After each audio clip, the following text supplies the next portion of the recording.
Chez les Akans, quand le peuple ou une famille vit une période de crise majeure, c'est la femme qui monte en première ligne et qui prend les choses en main. C'est comme ça. On constate ça à travers l'histoire. Le royaume Achim-Abouakwa a connu une crise majeure et a subi une dure domination des Ashantis.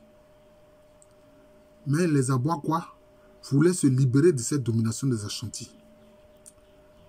Les rois, pendant longtemps, ont échoué.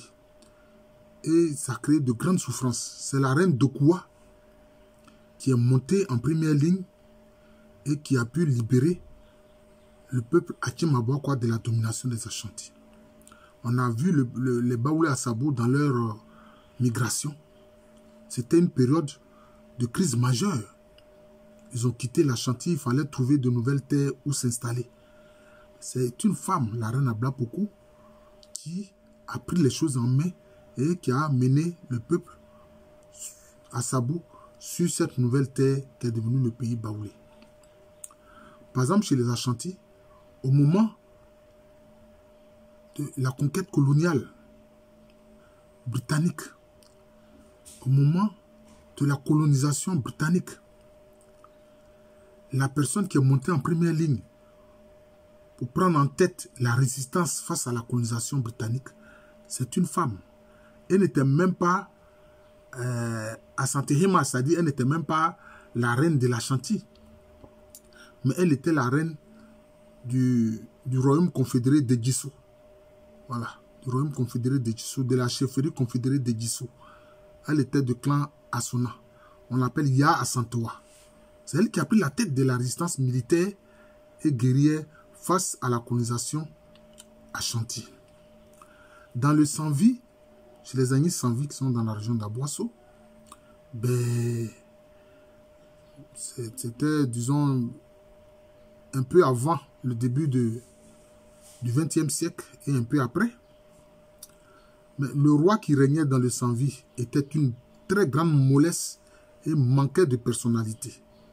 On l'appelle Akasimandou Koutoua, c'est-à-dire Akasimandou, le deuxième du nom. Mais alors, c'est sa sœur Manaloua qui a pris les devants et qui réellement dirigeait le royaume Agnis Sanvi. Vous voyez, il y a beaucoup d'exemples comme ça dans l'histoire. Par exemple, quand la dernière dynastie, quand le dernier roi de la première dynastie Nzema, parce que la première dynastie Nzema était de Matriklan Mvavili. Voilà. Et le dernier roi de cette dynastie s'appelle Kakwaka, qui a été arrêté par les Anglais, envoyé à Cape Coast Castle où il est mort. Et sa famille était persécutée, la famille royale Mvavili était persécutée, notamment par les clans Dwafo qui se disputaient le pouvoir.